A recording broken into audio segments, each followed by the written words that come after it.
오늘 우리에게 주시는 하나님의 말씀은 고린도전서 1장 1절에서 3절입니다. 고린도전서 1장 1절에서 3절입니다.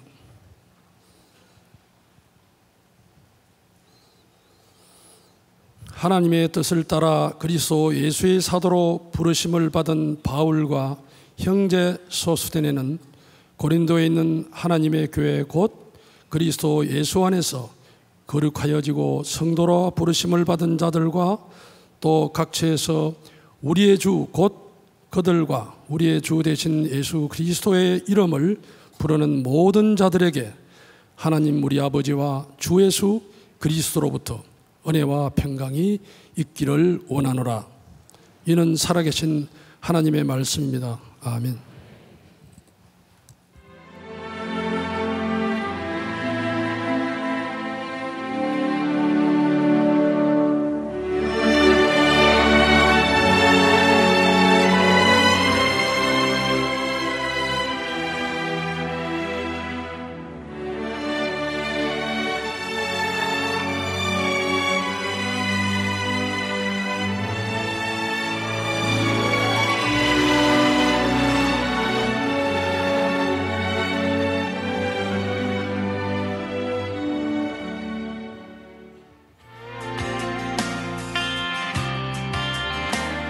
아테네에서의 일정을 모두 마치고 우리는 이제 고린도로 향해 갑니다. 제 뒤에 보이는 교회가 고린도의 사랑교회입니다. 많은 분들에게 있어서 고린도 하면 생각나는 것 중에 하나가 고린도전서 13장 사랑장이 아닐까 그런 생각이 들어요. 고린도는 사도 바울 당시에 굉장히 큰 도시 중에 하나였지만 지금은 면 단위 정도밖에 되지 않는 작은 도시가 되었어요. 이 고린도에는 유명한 산이 하나 있습니다. 아크로코린도스. 거기에는 1000명이 넘는 여사제들이 있었다고 이야기를 하고 이 고린도에 이방에서 들어오는 선원들, 이방 사람들이 많이 들어오면 매일 내려가서 그 사람들을 데려다가 몸을 팔았던 곳. 그래서 고린도 하면 가장 타락했던 곳으로 알려진 것이 고린도이기도 하죠. 고린도 여자 그러면 조금 이렇게 타락한 여자, 고린도 남자 그러면 술을 많이 먹는 남자의 대명사가 될 만큼. 그런데 참 놀라운 일은 이곳 고린도에서 사도 바울의 복음의 능력이 나타났다는 거죠. 사도 바울이 가장 자신이 있었던 그런 아덴에서가 아니라 가장 타락했던 이 도시에서 복음의 능력이 나타납니다. 이 고린도에서 사도 바울은 많은 사람들을 얻게 되죠. 성경에 보면 이곳에는 이미 준비된 사람들이 있었다.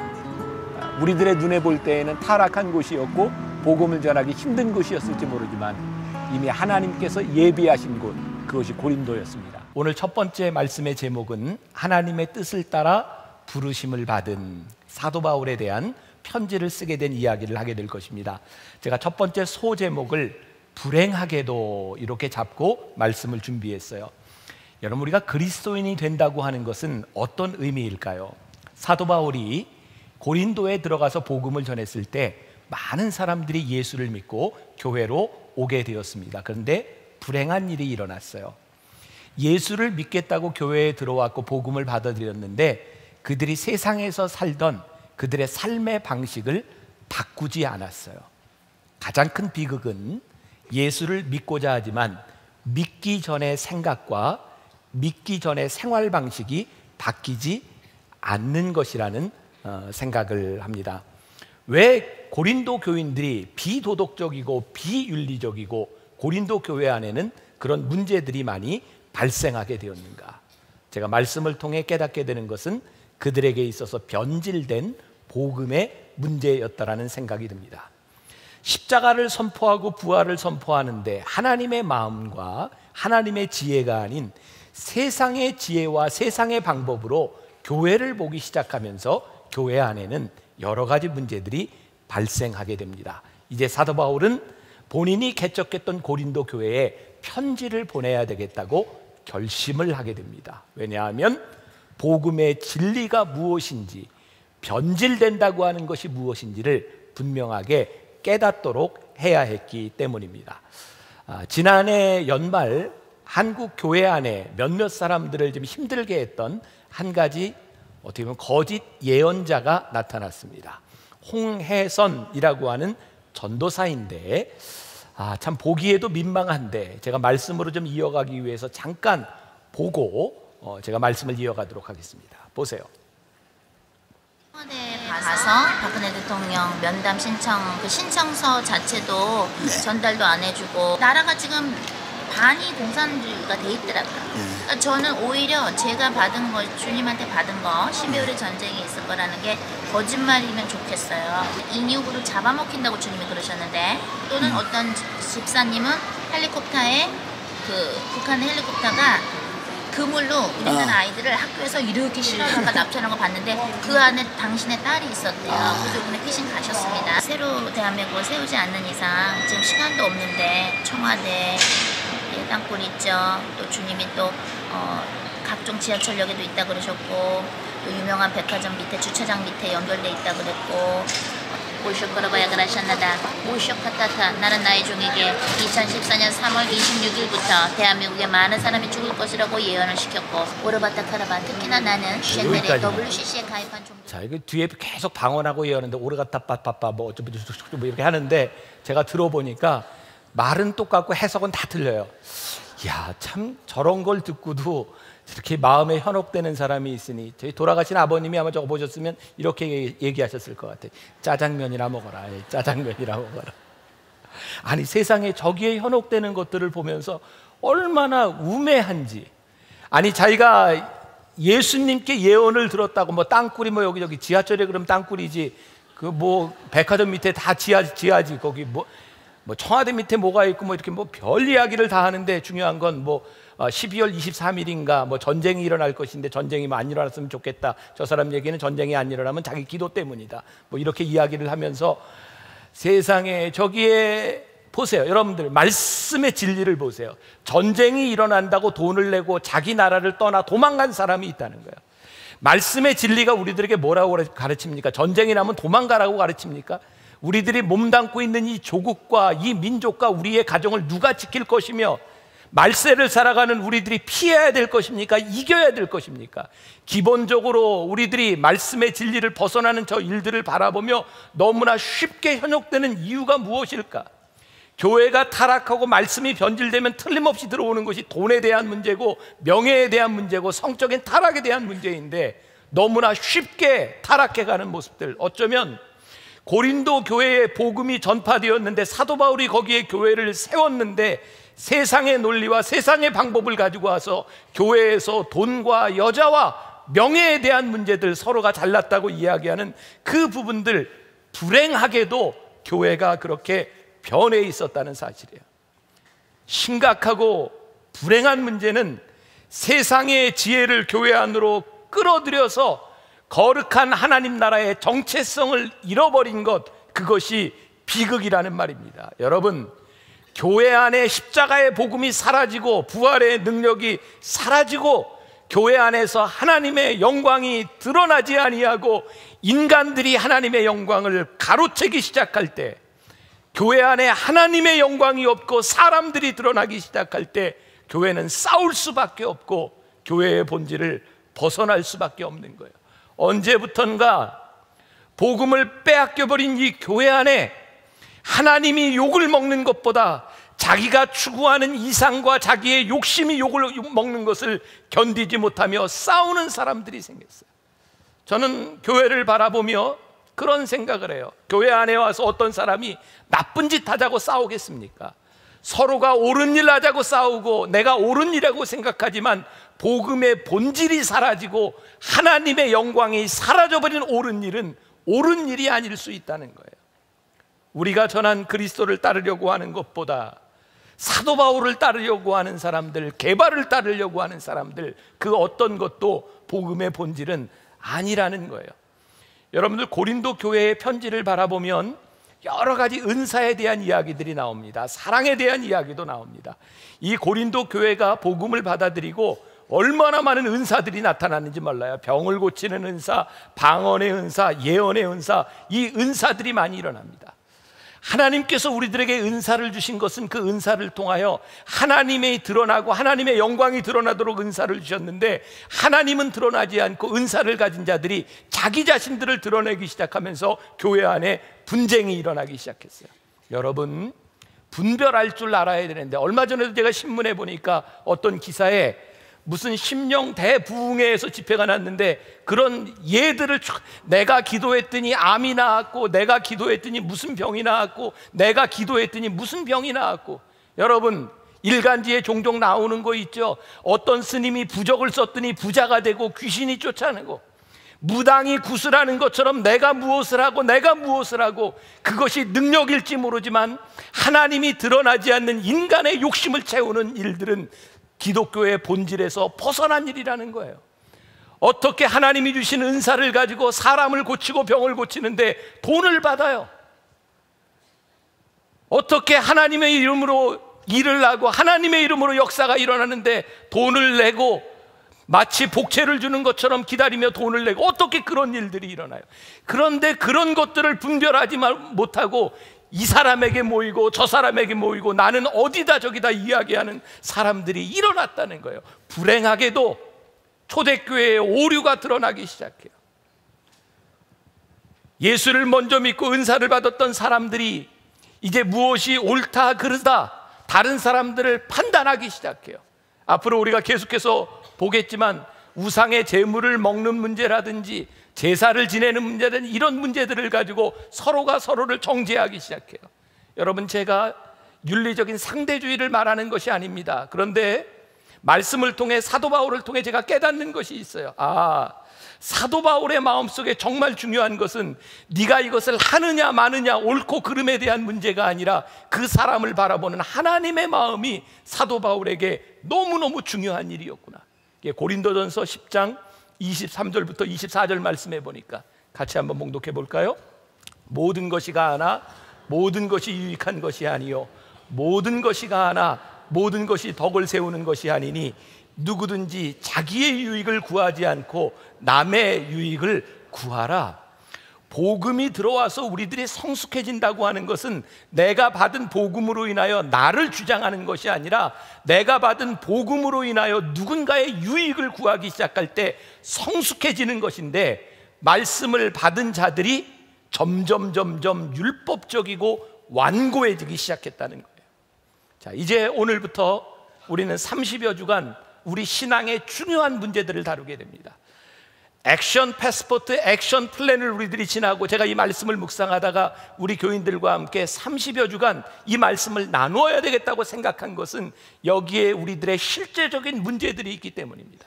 지금 우리들이 경험하고 있는 이런 문제들 가운데서 우리들의 삶의 결단들이 일어나야 되겠다고 생각했기 때문에 이 말씀을 나누게 되는 겁니다. 여러분들, 이 말씀을 여러분들이 잘 배워야 하겠습니까? 안 배워도 되겠습니까? 그러면 성경을 읽고 와야 되겠습니까? 안 읽고 와도 되겠습니까? 네, 제가 이런 말까지 하긴 그런데 좋은 말 할 때 성경을 잘 읽고 오세요. 자, 이번 기회에 우리들에게 중요한 신앙의 본질적인 부분들을 우리들이 한번 점검해 나갈 수 있는 기회가 되었으면 좋겠습니다. 이 고린도전서는 편지입니다. 사도 바울이 여러분들, 요즘 우리들에게 참 행복한 것은 이 말씀과 우리 금요일마다 지금 사도행전을 공부하고 있는데 많이 연관성이 있다는 거예요. 사도행전 18장 1절에 보면 그 후에 바울이 아덴을 떠나 고린도에 이르러라고 되어 있어요. 그러니까 18장 이후에 이제 고린도에서 이제 설교한 이야기들이 나오는데, 그 전에 17장에 보면 사도 바울이 어디에 있었다고요? 아덴에. 아덴은 그리스의 아테네입니다. 당시 헬라 문명의 중심지였고요. 사도 바울이 그리스 아덴에서 어디에서 복음을 전했냐면 여러분들이 들어보셨을 거예요. 아레오파고. 우리 교회 카페 이름이 파구스죠. 아레오파구스, 언덕이라는 뜻이고, 이 아레오파고에서는요, 뭐 예수를 믿는 사람 안 믿는 사람 이런 문제가 아니라 토론하기를 좋아하고 때로는 재판하는 일들이 아레오파고에서 일어났어요. 사도 바울이 자신감이 있었어요. 사도 바울은 로마 시민권자였습니다. 헬라 언어에도 능통한 사람이었어요. 그는 법률과 수사학 많은 공부를 한 사람이었고, 사도 바울이 이런 생각을 한 것 같아요. 내가 아덴에서 저 논쟁을 좋아하는 저 사람들에게 내가 가지고 있는 지식으로 십자가의 복음을 설명하리라. 사도 바울의 사역에 있어서 가장 처참하게 실패했던 것이 아덴이었습니다. 그는 복음을 사람들에게 수사학적으로 철학적으로 설명하려고 했지만 그는 철저하게 실패하고 그는 고린도로 넘어갑니다. 여러분, 앞으로 우리들이 고린도서를 공부하다 보면 그런 이야기들이 종종 나오게 될 텐데, 사도 바울이 이런 결심을 합니다. 내가 예수 그리스도의 십자가와 부활 이외에는 어떤 것도 전하지 않기로 결심한다. 하나님의 능력은 십자가와 부활에 있는 것이지 우리들의 말의 능력과 세상의 지혜에 있는 것이 아니라는 것을 사도 바울은 이 고린도를 통하여 철저하게 깨닫게 됩니다. 그리고 1년 반 동안 그 고린도에 있는 동안 많은 교인들이 생기게 되었고, 사도 바울은 고린도 교회에 대해서 많은 애착을 가지고 있었습니다. 그런데 고린도 교회를 보니까 변질되어 가고 있는 거예요. 타락하는 모습들과 많은 문제들이 있는 거예요. 그래서 고린도에게 편지를 씁니다. 그러면 이 편지가 권위가 있어야 될까요? 권위가 없어도 될까요? 권위가 있어야죠. 그래서 사도 바울은 편지에서, 헬라의 사람들은 편지를 쓸 때 수신과 발신을 늘 처음에 이렇게 놔두고 있는데, 사도 바울이 보내는 사람이에요. 사도로 부르심을 받은 바울, 자기 자신을 그렇게 이야기하고 있어요. 사도로 부르심을 받은 바울. 바울이 어떤 사람이었나? 바울이라고 하는 이름을 가지기 전에 사도행전 6장과 7장에 보면 최초의 순교자가 나와요. 누구죠? 스데반. 스데반이 돌로 맞아 죽던 그 자리에 사도 바울이 있었어요. 게다가 그 이후에 사도 바울은 예수 믿는 사람들을 잡아 죽이기 위하여 가다가 다메섹 도상에서 거꾸로 지고 변화가 되죠. 사람들은 그 나라가 그렇게 큰 나라가 아니었기 때문에 사도 바울이 얼마나 예수 믿는 사람들을 잡아 죽이려고 하는데 열심이었는지를 알고 있었어요. 그리고 사도 바울이 회심을 한 이후에도 사람들이 믿지를 못합니다. 저 가짜 아니야? 혹시 우리를 잡아 죽이려고 하는 것 아니야? 사도 바울은 회심을 하고 난 이후에 아라비아 사막에서 3년 동안 기도하고 말씀을 묵상하며 그가 훈련을 받습니다. 그럼에도 불구하고 사람들이 사도 바울을 잘 신뢰하지 못합니다. 사도행전 13장으로 넘어가서 비로소 바나바의 도움을 받고 사도 바울은 처음으로 안디옥에 파송을 받게 됩니다.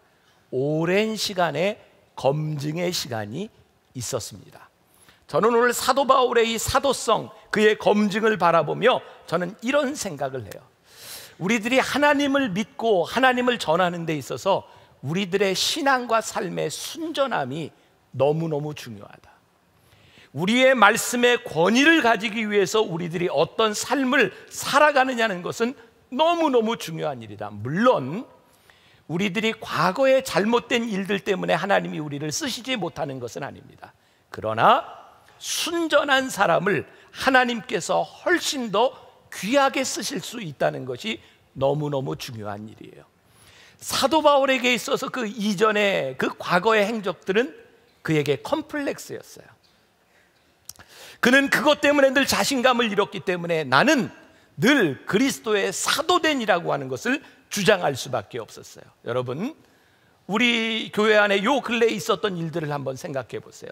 제가 여기 뭐 공적인 자리라 실명을 거론하지 못하지만 유명한 고문 그 경관으로 알려진 사람이 어느 날 목사가 되었어요.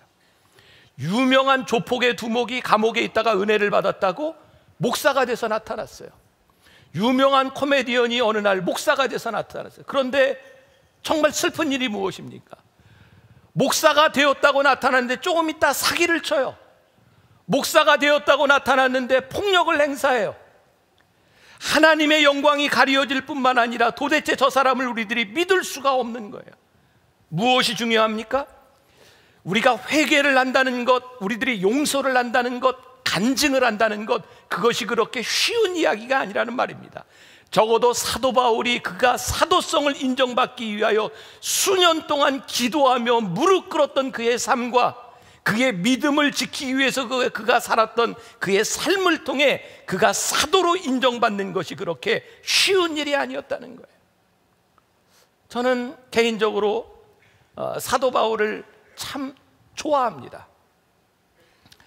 제가 지금 여기 목사가 돼서 이렇게 설교를 하면서도 저에게 동일하게 목사가 되지 않으려고 했던 제 삶과 저는 제가 옛날에 놀았던 것들 때문에 저는 목사가 될 수 없었다고 생각했던 그 일 때문에, 그렇다고 해서 제가 나쁜 짓을 많이 한 건 아니에요. 그냥 목사가 돼서 좀 노름하고 도박하고 그런 거지 제가 이렇게 그 정도입니다. 근데 제가 은혜를 받기 전에 제가 살았던, 근데 저 사도 바울이 너무너무 좋은 거는요, 전승에 의하면 사도 바울의 외모가 저하고 아주 비슷했던 거예요. 전승에 의하면 사도 바울이 키도 좀 작고 머리도 벗어진 사람이었다. 그리고 제가 지난주에 들은 이야기인데, 우리 교회 세 가족 중에 하나가 아마 그 방송을 2번 보고 우리 교회 등록을 하게 된 것 같아요. 그런데 등록을 하고 나서 이런 이야기를 했대요. 자기는 태어나서 머리 벗어진 사람이 저렇게 어울리는 경우를 자기는 인생에 처음 보았다. 이렇게 어울릴 수 있다는 걸 몰랐대요.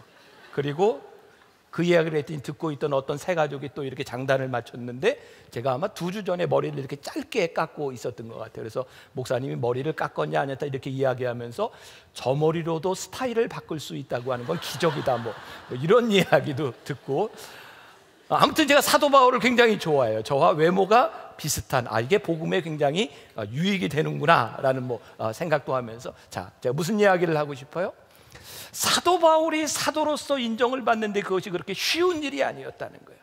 여러분, 우리가 하나님 앞에 어떤 과거로 살았느냐, 그것 때문에 하나님이 우리를 쓰시지 못하는 건 아니에요. 그러나 우리들이 하나님의 사람으로 쓰임받기 위해서 우리들의 진정한 노력과 진정한 회개와 용서의 일들이 우리들이 일어나야 되고, 그리고 함부로 쉽게 어디 가서 직분을 받고 오는 것, 어디 가서 쉽게 목사가 되고 오는 것, 그것이 전부는 아니지만 적어도 우리들이 검증하는 사도성은 이 교회 안에서 너무너무 중요한 일이라고 하는 것을 여러분들이 기억해야 될 필요가 있어요.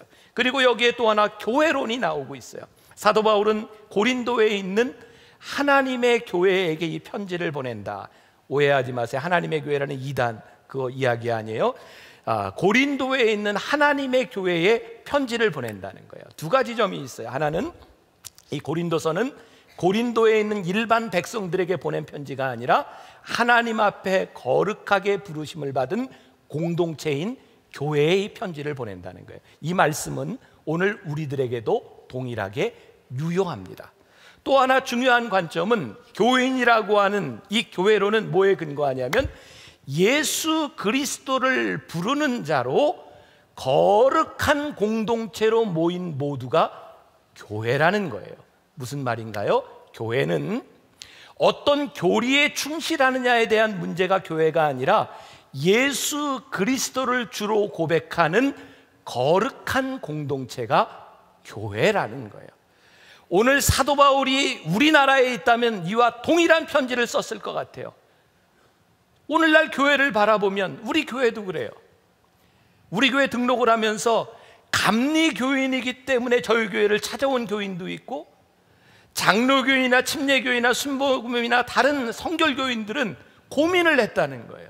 왜냐하면 우리 교회가 감리교회이기 때문에 등록하는데 고민했다는 거예요. 이거 잘못된 교회론입니다.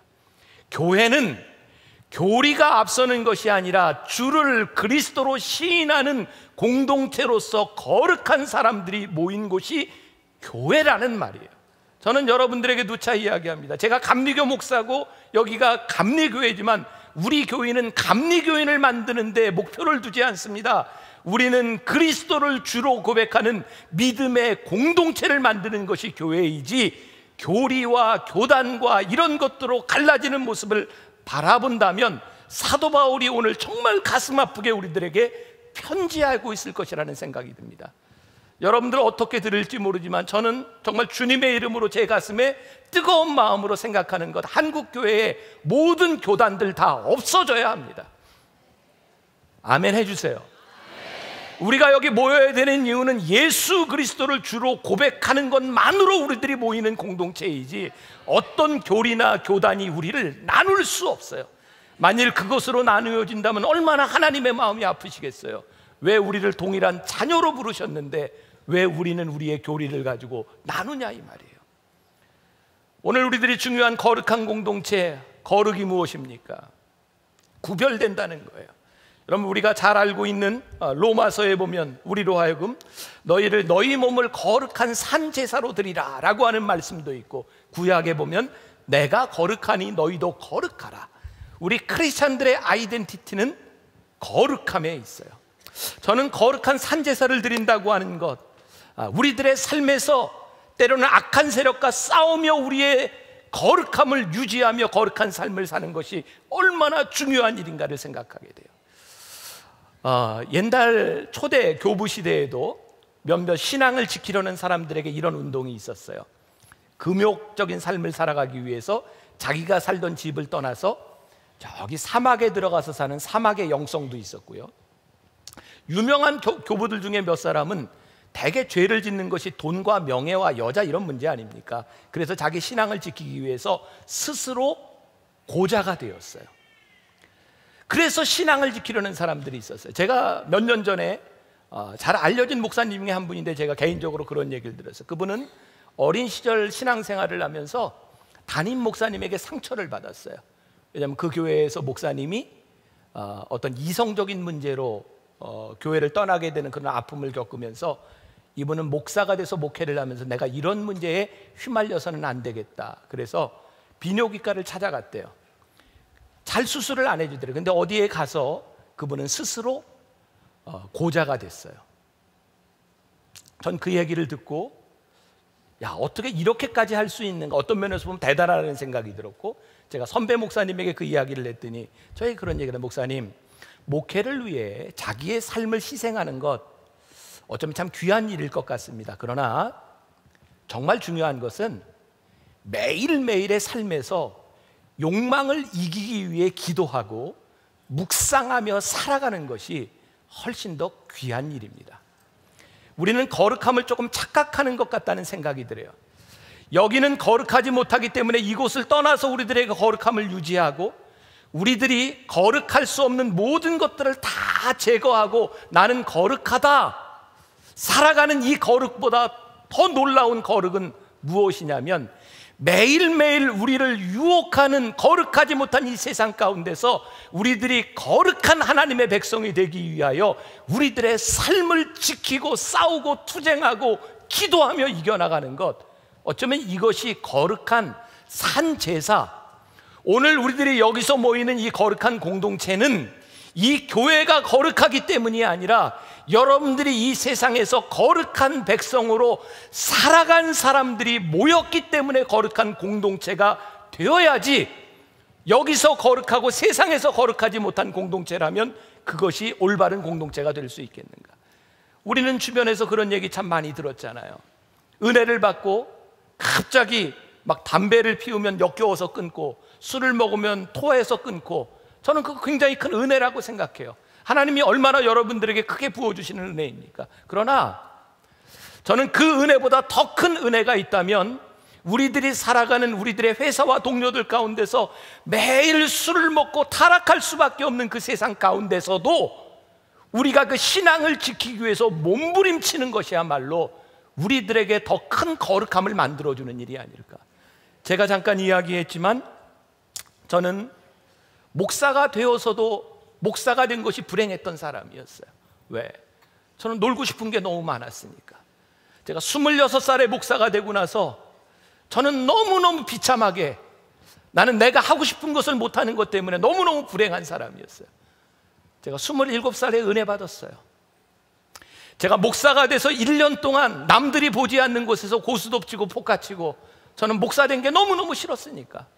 근데 하나님의 은혜를 받고 저는 고스톱을 치고 포카를 치는 게 싫어진 게 아니었어요.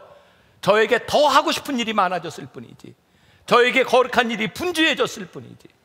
여러분 죄송합니다. 저는요 지금도 제가 그제 신문인가 정선 카지노에서 뭐 잭팟이 터져서 8억 얼마 뭐 이렇게 최고 액수가 터졌다고 하는데 제 마음속에 내가 갔으면 그거 내 건데 막 이런 생각 아직도 있어요. 저 지금도요 지나가다가 이렇게 카지노 이런 거 보면 저는 너무너무 하고 싶어요. 저 선전에 뭐 이렇게 뭐 카스 뭐 이런 맥주 카를 저 너무너무 먹고 싶어요. 근데 제가 도박을 안 하고 술을 안 먹는 이유는 딱 한 가지입니다. 그것이 제가 돌보는 우리 양들에게 유익이 되지 않기 때문이에요. 저에게 그런 욕망이 없는 것이 아니에요. 저도 똑같이 놀고 싶은 사람이에요. 제가 그것을 안 하는 이유는 참는 겁니다. 저는 그 참는 것이 저에게 귀하다고 생각하는 겁니다. 그리고 참았을 때 하나님 감사합니다. 제가 목사로서의 제 삶을 유지하도록 만들어주신 것이 감사합니다이지 저에게 욕망이 사라지는 것이 아니에요. 거룩한 우리 믿음의 공동체를 유지한다고 하는 것, 그것은 그렇게 쉬운 일이 아닙니다. 오늘 사도 바울이 하나님의 이름으로 주님의 이름을 고백하는 거룩한 공동체에게 편지를 보내는 거예요.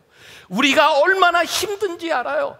우리들이 얼마나 믿음을 지키는 것이 어려운 일인지 알아요. 사도 바울은 그 공동체에 우리들이 어떻게 믿음을 지킬 것인가, 우리들이 어떻게 결단할 것인가를 말씀하고 있어요.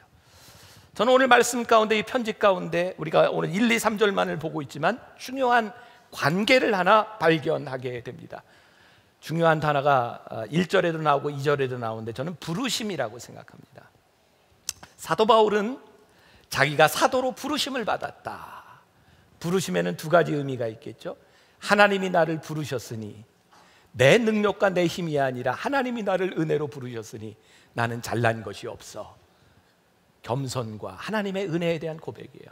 또 하나, 내가 겸손하고 내가 하나님의 은혜를 고백할 수밖에 없지만 하나님이 나를 사도로 부르신 그 부르심에 나는 말씀을 가르치는 권위가 있어 라고 하는 두 가지가 함께 있을 것 같아요. 제가 사도 바울을 좋아한다고 이야기했어요. 저도 동일한 마음으로 제가 여기 서 있습니다.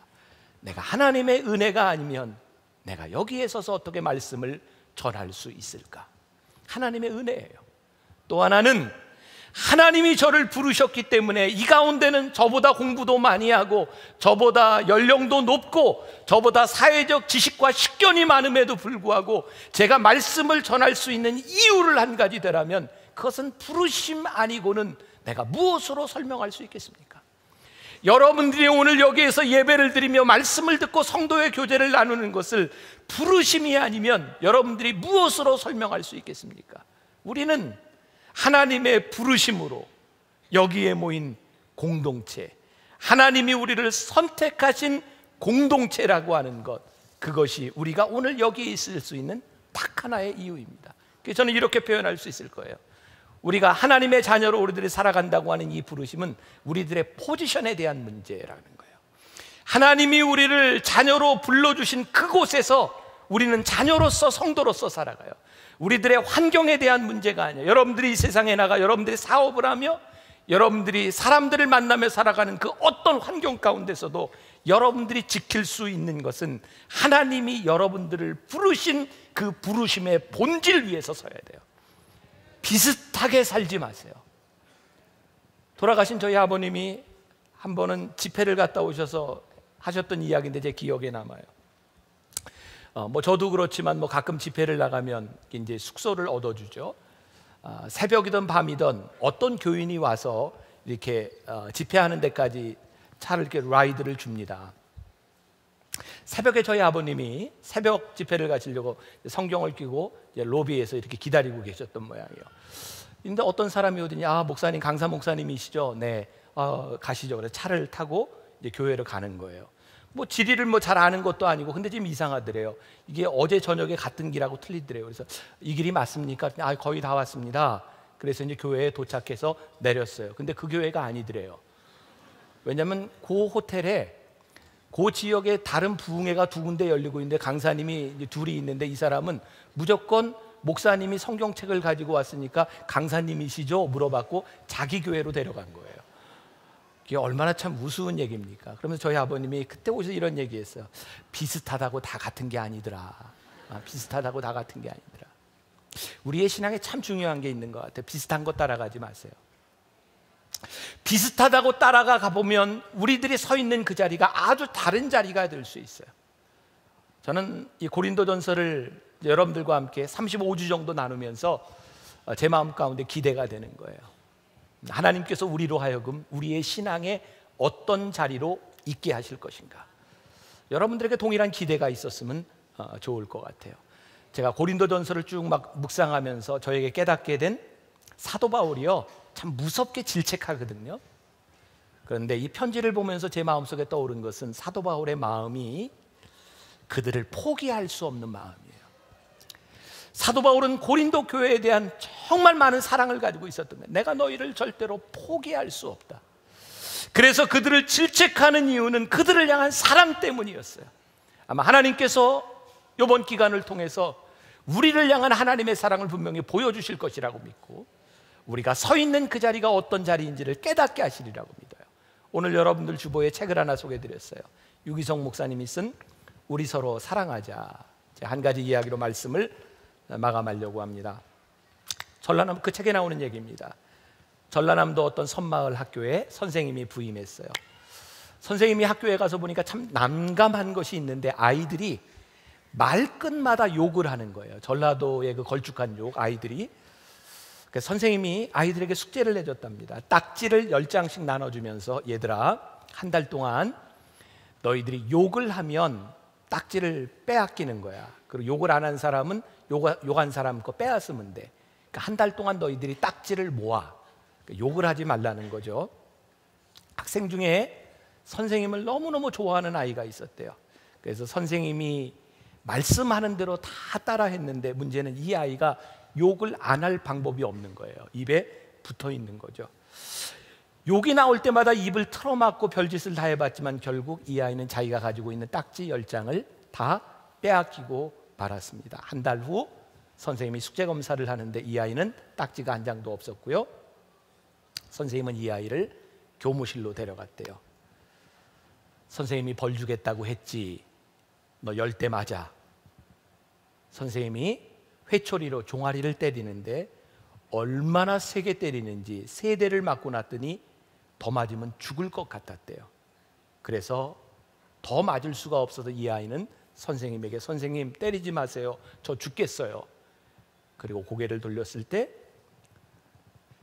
얼굴에 눈물 범벅이 된 선생님의 모습을 보았어요. 이놈아, 내가 너 믿는다고 했지.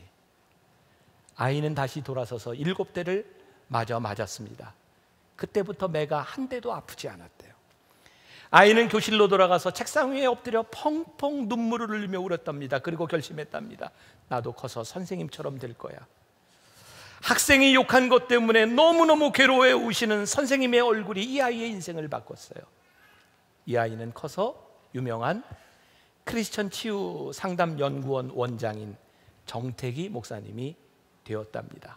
이 목사님의 간증에 나오는 이야기입니다.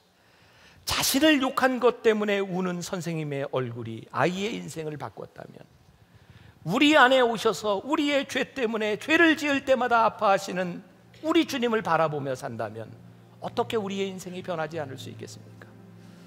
예수님은 우리를 위해서 죽으셨을 뿐만 아니라 우리를 포기하지 않으시고, 잘못된 자리에 서 있는 우리들을 향하여 주님은 포기하지 않으시고 눈물을 흘리시며 우리를 향해 말씀하시는 거예요. 오늘 고린도전서는 앞으로 35주 동안 우리를 포기하지 않으신 하나님의 사랑으로 우리를 때로는 때리시고 그 사랑을 보여주실 거예요. 야 이놈들아, 내가 너를 불렀느니라. 야 이놈들아, 내가 너희를 절대로 포기할 수 없느니라. 포기하지 못하시는 하나님의 사랑과 질책이 우리로 하여금 다시 한번 믿음의 자리로 우리를 불러주실 것을 믿습니다. 여러분들 앞으로 올 연말이 될 때까지 말씀을 묵상하며 우리를 부르신 믿음의 자리로 돌아올 수 있기를 주님의 이름으로 간절히 축원합니다. 이 말씀을 준비하며 시리즈를 시작하며 제가 이렇게 찬양을 한번 만들었으면 좋겠다 해서 제가 그냥 을절이었던 가사를 가지고 우리 김종윤 목사님이 찬양을 만들었어요. 앞으로 다음 주부터 계속해서 우리들이 찬양을 부르게 될 터인데 이 찬양을 한번 들으며 여러분들이 말씀을 묵상하는 시간을 가지면 좋겠습니다.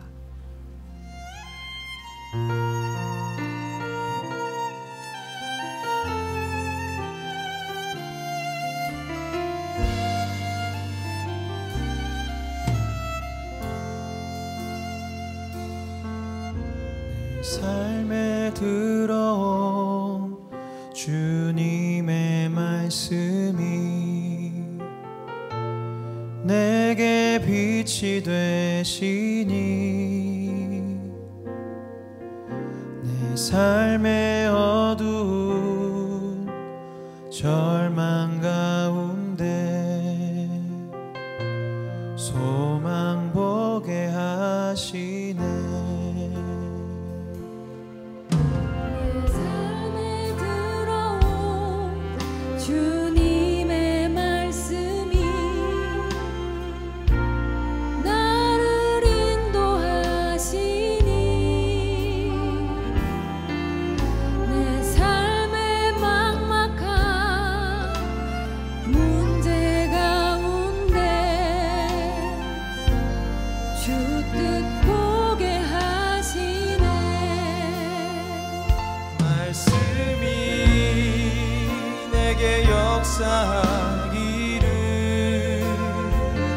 말씀이 내게 살아있기를 하나님 말씀을 듣겠나이다. 주님의 음성을 듣겠나이다. 내 삶에 들어 응원하면서 찬양하겠습니다. 주님의 말씀이 내게 빛이 되시니 내 삶의 어두운 절망 가운데 소망 보게 하시네. 내 삶에 들어온 주님의 말씀이 나를 인도하시니 내 삶의 막막한 문제 가운데 주 뜻 보게 하시네. 말씀이 내게 역사하기를 말씀이 내게 살아있기를 하나님 말씀을 듣겠나이다. 주님의 음성을 듣겠나이다. 내 삶에 들어온 주님의 말씀이 내게 빛이 되시니 내 삶의 어두운 절망 가운데 소망 보게 하시네. 내 삶에 들어온 주님의 말씀이 나를 인도하시니 내 삶의 막막한 문제 가운데 주 뜻 보게 하시네. 말씀이 내게 역사하기를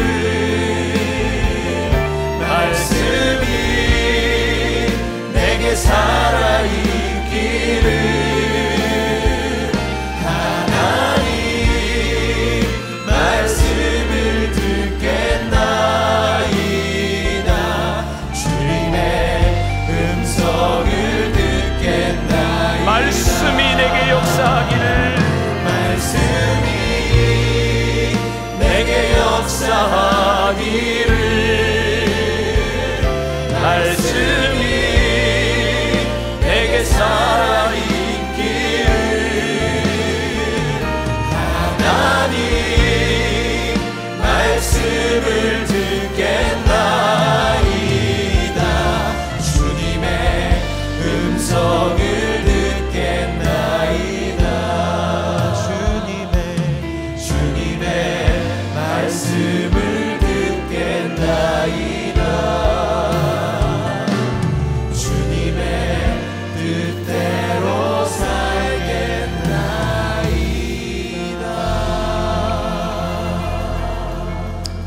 하나님, 우리가 기대하는 것이 있습니다. 우리들 소망하는 것 있습니다. 내 속에 들어온 하나님의 말씀이 역사하기를, 내 속에 들어온 하나님의 말씀이 우리의 생명이 되기를 소원합니다. 고린도전서를 우리들이 함께 묵상하며 우리들 잃었던 자리 찾게 하시고 잃었던 복음의 본질을 발견하게 하여 주옵시고 하나님 앞에 다시 한번 헌신할 수 있는 귀한 시간이 되게 하여 주옵소서. 오늘도 하나님 앞에 여러 가지 모양으로 헌신하며 또 믿음으로 드린 귀한 물질들을 기억하시고 하나님, 이 물질이 쓰여지는 곳마다 하나님의 역사가 있게 하시고 힘들고 어려운 때를 지나가는 우리 하나님의 백성들 만나의 식구들 물질로 인하여 시험 들지 않도록, 물질로 인하여 범죄하지 않도록 하늘 문을 여시고 축복하여 주옵소서. 지금은 우리 주 예수 그리스도의 은혜와 하나님 아버지의 무한하신 사랑과 성령의 인도하심이 내 속에 들어온 하나님의 말씀을 가슴에 안고 이 세상으로 나아가 거룩하게 살기를 소원하는 당신의 사랑하는 모든 백성들 위해 지금부터 영원까지 함께 하시기를 간절히 축원하옵나이다. 아멘.